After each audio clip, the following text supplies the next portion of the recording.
Bonjour à toutes et bienvenue dans ce podcast Les 3 clés de l'épanouissement au féminin. Je suis Zenati Monia, coach holistique et aujourd'hui je vous partage les 3 clés essentielles pour retrouver votre épanouissement en tant que femme.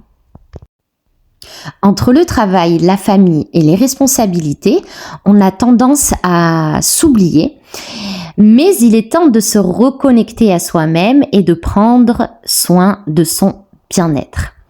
Donc dans cette vidéo, nous allons voir comment se reconnecter à soi en quelques minutes par jour, l'importance de l'amour-propre et comment le cultiver, et enfin comment passer à l'action pour atteindre vos objectifs. Alors j'espère que ces conseils vous inspireront. Parce que l'épanouissement, comme je dis toujours, est un voyage, pas une destination. Le plus important est d'être bienveillante avec vous-même. Et si cette vidéo vous plaît, n'oubliez pas de vous abonner et d'activer la cloche pour ne rien rater. Alors, vous êtes prêtes ? Aujourd'hui, on va parler du sujet qui nous concerne toutes, l'épanouissement en tant que femme.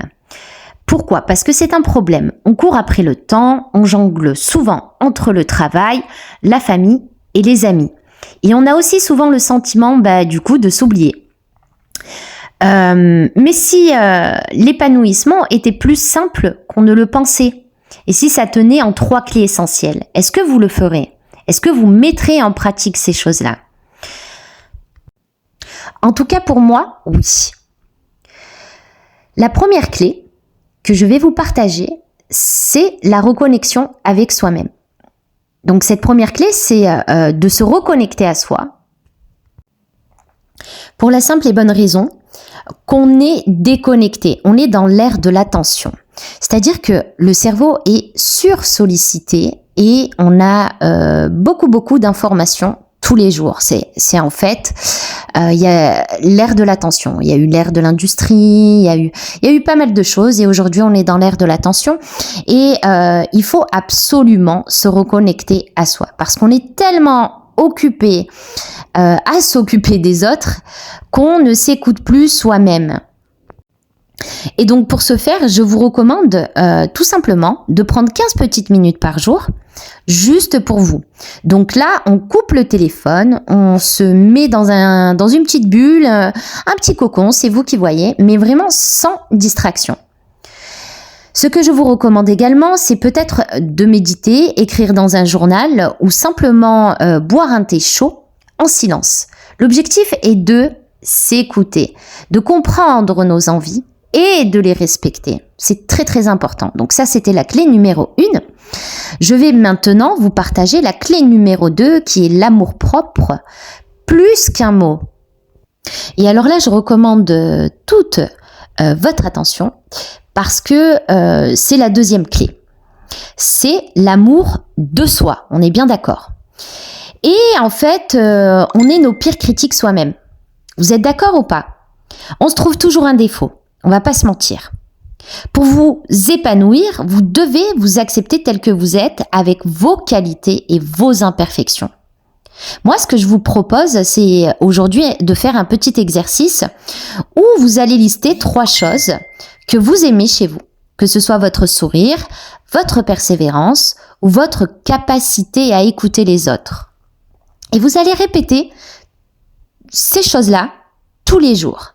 Et c'est en cultivant cette bienveillance envers vous-même que vous gagnerez en confiance. Donc ça, c'est votre exercice du jour. L'amour-propre, plus qu'un mot. Encore une fois, mesdames. Donc, nous allons voir maintenant la 3e clé qui est l'action. Le passage à l'acte. Et oui, la 3e clé, c'est l'action. Parce que sans action, pas de résultat.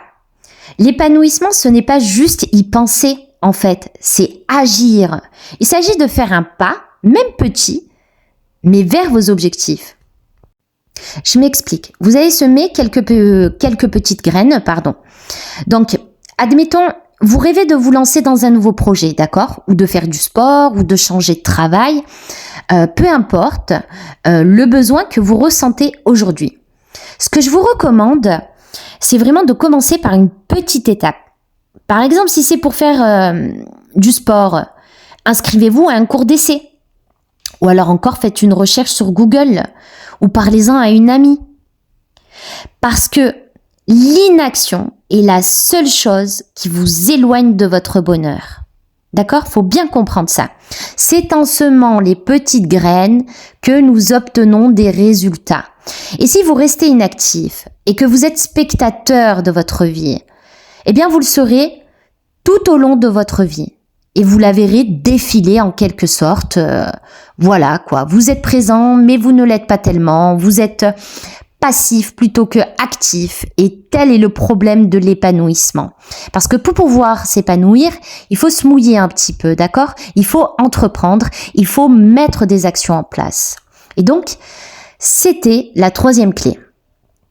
En conclusion, je dirais que le mot de la fin finalement, c'est finalement ce que je dis depuis toujours dans mes podcasts, L'épanouissement, c'est vraiment un voyage et pas une destination. Le plus important dans tout ça, c'est d'être patiente et bienveillante avec vous-même. Et je vais vous rajouter un petit bonus.